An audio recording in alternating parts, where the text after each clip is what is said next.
cattle auction house for some reason. He didn't like this inspector, who apparently does things by the book exactly, did not like our old agriculture building. All right. So he decided he needed to bring back his supervisor. So they scheduled another time to come back, and he brought back 4 supervisors. So we had 5 fire inspectors going through a building.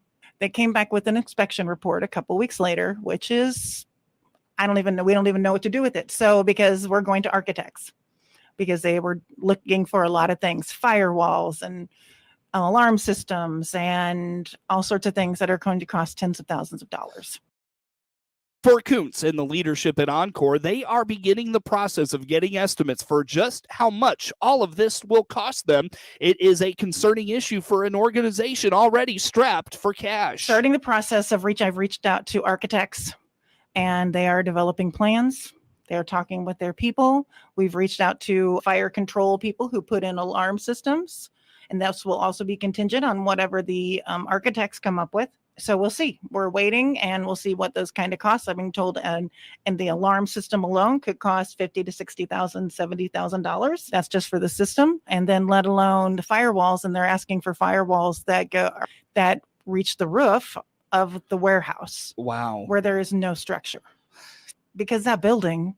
That's another, that building it's rough. It's old. So it's a quandary. It's a difficult decision that our board is going to be looking at. I mean, if it's going to be $500,000, is it something that we need to look at a totally different place of being, different location, which in Clinton, that's, difficult. Harder to do. Yeah. Or is it something that we can get into compliance for now? If one architect had some good ideas, we think, but it all depends on if the fire inspector will go for the idea of moving like all of the mechanical things, the baler, like what they're classifying as industry in our building. And that's quotes, because we aren't an industry. We just have this big warehouse, and we have some of the landscaping trailers, and some of that stuff lives at the back, our maintenance office. So we're talking about maybe a plan that can block off some of that. Kuntz indicates they are going to start reaching out to the community in hopes of finding support for whatever they're going to have to do.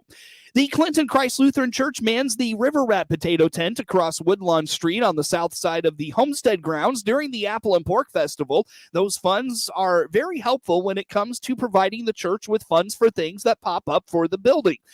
Pastor David Dunlop indicates they do quite a bit to support the community. And it certainly helps us with maintenance things around the church, and obviously we're glad to give a portion of it back to the homestead here too. So, but ultimately when things happen on a 5-acre lot here at the church, and expenses pop up, and it's nice to have a little to fall back on. Earlier this year, the church held a River Rat Potato Brat fundraiser that helped with local missions and also displaced refugees in Ukraine. He indicates that was a well-received fundraiser. Apple and pork is one. I mean, we served the same potatoes, in fact, earlier this year. That was fun.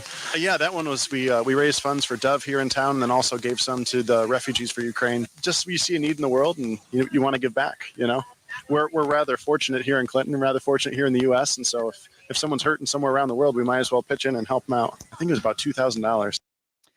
Pastor Dunlop says it's nice to have the Apple and Pork Festival back. He feels it was disappointing not to see all the community members that support them, and it's good to get in touch with those individuals again. Honestly, it kind of broke our hearts when we couldn't do it, because we like to serve the community. We like to get out and get to meet everybody, and the church is such that everybody knows somebody different, and so there's always smiles going on around the tent and different people coming by to say hey, and it's a beautiful thing when the community can gather together again.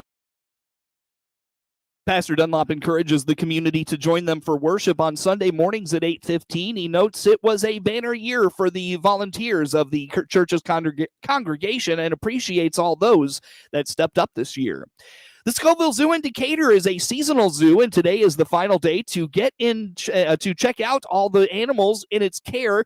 With school out for the day, Director Ken Fry is hoping you'll take advantage of the great weather and stop by one final time. If you've already paid a visit this year, he's thankful for the support that has made it another great year at the zoo. Yeah, it's going good. So, yeah, last year was a really a nice season for the zoo. We had right at 100,000 people, and the numbers this year are right at those numbers that we had last year. So I'm real happy with how the season's going so far. And we're a seasonal zoo, and so we're kind of in the very last stretch of our season. This is our last open weekend, and we are open Monday, Columbus Day, and then after that we close down for the season, and except for Boo at the Zoo, and we do open back up for those hours. And so far it's been going well. We do add the Boo at the Zoo numbers in, for those as well, and we were.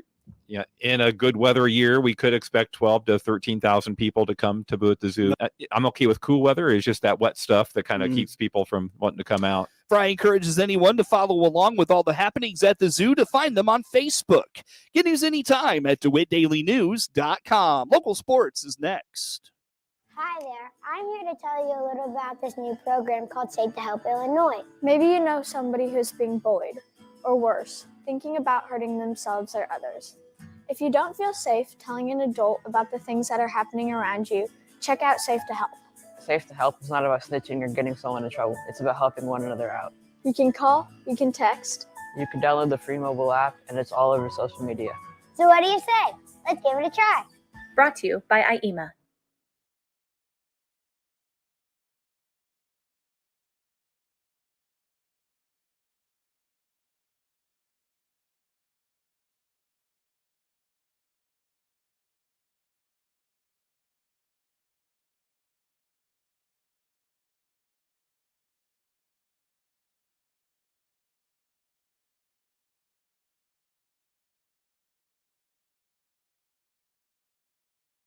Hi there. I'm here to tell you a little about this new program called Safe to Help Illinois. Maybe you know somebody who's being bullied, or worse, thinking about hurting themselves or others. If you don't feel safe telling an adult about the things that are happening around you, check out Safe to Help. Safe to Help is not about snitching or getting someone in trouble. It's about helping one another out. You can call, you can text. You can download the free mobile app, and it's all over social media. So what do you say? Let's give it a try. Brought to you by IEMA. Time now for a look at sports. I'm Seth Lawrence with this report. It was a banner day for the Clinton cross country teams on Saturday afternoon in Delavan. Both the boys and girls squads took home first place honors, and 24 runners set lifetime bests. In the girls race, junior Michaela Keppel finished second with a time of 18 minutes and 43 seconds, 47 seconds better than her previous lifetime best. Additionally, the time is the second best score in the Clinton record books. Sophomore Emery Hemphill's time of 19 minutes and 13 seconds propelled her to a third place finish and was a new personal record, beating her previous best by 53 seconds. Additionally, her time was the fifth best in school history. Chloe Barth and Lydia Cahill finished with new lifetime bests in the girls' team competition. Barth's improvement was the most dramatic among the Lady Maroons, improving on her lifetime best by 1 minute and 21 seconds. In the girls' open race, the Lady Maroons took the top 5 spots. Alexa Harris, Missy Hale, Maddie Leonard, Grace Duke, and Ella Stewart finished 1 through 5, respectively. Hale, Leonard, Duke, and Stewart finished with lifetime bests, and Harris finished first, despite being under the weather leading up to the race. On the boys' side, all of the Maroons runners finished with lifetime bests. Drew Moser finished second with a time of 15 minutes and 51 seconds. Not only a new lifetime best, it is the 9th best time in school history. Taylon Thrasher finished fourth with a time of 16 minutes and 32 seconds ahead of his previous best. Abel Courts finished 9th overall with a time of 18 minutes and 1 second, topping his previous personal best by 47 seconds. Ollie Gore topped his previous best by 25 seconds. Colin Jameson bested his previous time by 44 seconds. Preston Daniels saw the biggest improvement on his previous best by 1 minute and 10 seconds for the Maroons boys runners. Lincoln Adams finished 16 seconds ahead of his previous lifetime best. In the open boys race, all runners significantly improved on their previous lifetime best, and the Maroons occupied the 2nd through 7th place finishes. Jarrett Turney ran a time of 19 minutes and 36 seconds, good for second place, and 1 minute and 33 seconds ahead of his previous best. Dylan Wright finished third with a time of 19 minutes and 49 seconds, 1 minute and 21 seconds ahead of his previous best. Finishing fourth was Carter Blankenship with a time of 19 minutes and 56 seconds. His time was 1 minute and 33 seconds better than his previous lifetime best. Logan Newberg ran a fifth place time of 20 minutes and 6 seconds, a minute 45 ahead of his previous lifetime best. Miguel Angel Mendoza finished sixth with a time of 21 minutes and 21 seconds, a minute 17 better than his previous lifetime best. And coming in seventh was Cale Morlock at 22 minutes and 14 seconds, a minute 28 better than his previous personal record. Now it's off to conference meet time for the Maroons. The outgoing president of the Clinton Athletic Booster Club says as he steps aside from his role on the board, they need volunteers to continue the efforts of the Boosters. Brian Ennis and his wife Tammy are stepping aside from their roles on the Athletic Booster Club board. Brian says it is well past time as they have had kids out of school for some time and will look for someone with fresh ideas and a new perspective to be a part of the board. My wife Tammy and I actually are going to step away from the Clinton Athletic Booster Club. This is my 15th year and our last year when taking on some additional coaching responsibilities. It really is time to bring some new faces and new people and new thoughts, new direction to the club. Now, Brian, I've heard this from you a few different times before in the past. Yeah, so you're not the only one that said that to me. So even Kurt Nettles, Mr. Nettles, told Tammy, like, until I see the Yennises walk away, I'm not buying it. This truly is it. Tammy and I have talked about it and decided that 15 years is really where we're at. Our kids have been out of school for a lot of years. Ennis says there's a lot on his plate, and while he desires for the Athletic Boosters to continue to thrive, they need people to step up and fill some roles on the board, or it could very well fold.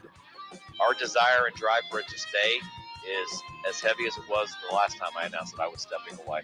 Because when you put so much time into the Booster Club, you just don't want to see it fold. It's done a lot of great things. And that's all because of the great people that I've worked with. The board members, the people that come in and volunteer. I mean, that's truly where the Booster Club has been the most successful, just because of the support that we've got. And the Clinton community and the sport are the sponsors with regards to like our gold cards, our golf events, Maroon Madness. All of that stuff would not be successful without everybody else that contributes, whether it's their time, money, energy, and effort to the Booster Club. And so I mean, looking forward, I know people have asked about Maroon Madness. As of right now, there is nothing on the docket. I just really don't have the time to put the investment into it. Our Vice President, Junior Monkman, stepping aside as Vice President as well, but I think he's still going to be a little more involved with the Booster Club. And then our Treasurer, Kim Figura, she is stepping aside. This is her last year. So right now, we're really kind of in a holding pattern, looking for some people to come in and to take over my role, to take over the Vice President's role, to take over the Treasury role. Our bylaws specifically indicate for the Booster Club to continue, you have to have a President and a Treasurer. They cannot be related in any way because of just conflict of interest. Sure. So right now, we were hoping to have people in place. They could kind of follow along and just, I would be able to mentor them through some of the stuff that we do this, last year that I'm involved, but we're just not there yet. We've had a few people reach out and attend a meeting, but we've really not had anybody raise their hand and say, I'll take it over. And I was hoping that, come January, February, we could, get a vote at a meeting and get names on the ballots and get the new board elected. And we still have time. We're only setting early October, so there's still this time. But that's probably the thing that I would say to kind of wrap up the discussion about the club. Ennis continues to believe in the mission and the opportunities it provides for both the junior high and high school sports programs. To get involved at a board level, reach out to the district athletic director, Matt Keppel.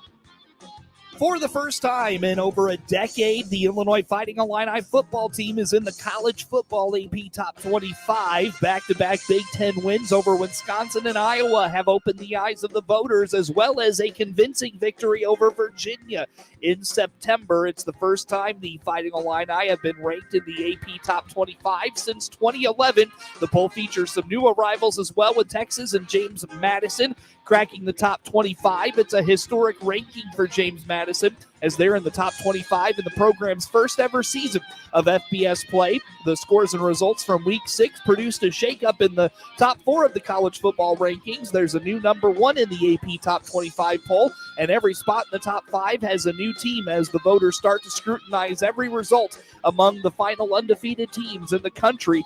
Georgia returns to number 1 after a 42-10 convincing win against Auburn. That spot was previously occupied by Alabama, who dropped to number 3 after a thrilling defensive stand secured a 24-20 win over unranked Texas A&M. Though the Crimson Tide dropped, it could also be read as getting past Ohio State for the number 2 spot.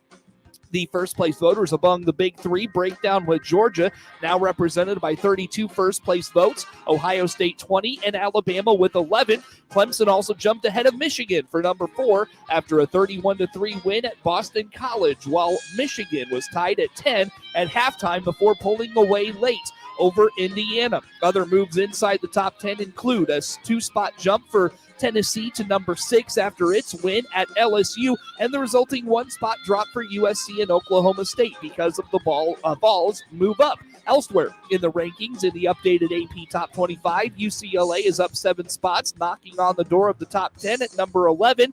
Mississippi State is up 7 spots to number 16. The Bruins win also comes with a 9-spot drop for number 20 Utah, and Kentucky was another team falling down the poll after its loss to South Carolina. The Wildcats, now 4-2 overall, are 9 spots lower than last week at number 22. Daniel Jones and Saquon Barkley made key plays in a 27-22 comeback victory at Tottenham Hotspur Stadium on Sunday to spoil Green Bay's first regular season game outside the United States. Aaron Rodgers and the Packers set the stage by jumping out to a quick lead over the New York Giants. Barkley took a direct snap and ran for a 2-yard touchdown to cap a fourth quarter comeback. Rodgers then drove the Packers to the 6-yard line, but his pass on 4th and 1 was swatted down at the line of scrimmage by safety Xavier McKinney with just over a minute left after Giants punter Jamie Gillen, the Scottish Hammer, ran out of the end zone for a safety. The Packers got the ball back and set up a desperation pass, but Rodgers was sacked by O'Shane Ximenez at the Green Bay 29, fumbling, and the clock ran out. The 4-1 Giants scored 17 unanswered points in the second half as Jones, playing on a sprained ankle, led 3 scoring drives to erase a 20-10 deficit. It is the Giants' best start since starting 5-0 in 2009 and matches their win total from last season alone. After back-to-back 3-and-outs to start the game, the Giants scored on 5 consecutive possessions. They were 6 of 11 on third down. Barkley rushed for 70 yards on 13 carries, had 36 receiving yards, his third consecutive game with more than 100 yards from scrimmage, his longest streak since 2019. Gary Brightwell's 2-yard touchdown tied the score at 20 to complete a 15-play 91-yard drive with just over 10 minutes to play. On the drive, Jones scrambled for 2 first downs after carrying just once in the first half for 3 yards. Barkley hurt his shoulder on the first play of that drive when he was tackled by Devondre Campbell, but later returned. Rodgers finished for 222 yards and 2 touchdowns, but could not get any points on the board in the second half. He connected with Allen Lazard and Mercedes Lewis for first-half scoring strikes. Jones was 21 of 27 for 217 yards and had 10 carries for 37 yards. Randall Cobb led Green Bay with 7 receptions for 99 yards. The Jets will visit Lambeau Field next Sunday against Green Bay. Kirk Cousins scored on a 1-yard quarterback sneak with 2:22 to play in Minnesota's 5th third-down conversion of a go-ahead drive as the Vikings snapped out of another mid-game slump just in time to sneak by the Chicago Bears 29-22 on Sunday. Cameron Dantzler sealed the victory for the Vikings, ripping the ball away from former teammate Amir Smith-Marset near the 1-minute mark after a pass from Justin Fields to the Minnesota 39. The Vikings have trailed with less than 5 minutes remaining in 3 straight games and won each one. They took the lead for good with 45 seconds left to go in Week 3 against Detroit and pulled ahead at New Orleans in Week 4 with 24 seconds left. Fields finished 15 for 21 for a season-high 208 yards and his first touchdown pass in 15 quarters, also rushing 8 times for 47 yards, but the 2 and 3 Bears ultimately were overtaken by the Vikings and their skills position stars. Justin Jefferson finished with a career-high 12 catches for 154 yards and caught a 2-point conversion pass from Cousins to push the lead to 7. Dalvin Cook rushed for 94 yards and 2 scores. Chicago will host Washington Thursday night. Get sports anytime at DeWittDailyNews.com. Introducing Kyber soybean herbicide from Corteva Agriscience, the newest premium Group 15 pre-emergent solution. Kyber delivers 3 effective modes of action for long-lasting residual activity, meaning your fields won't just be clean, they'll be Kyber clean. And what is Kyber clean? Well, it's a little like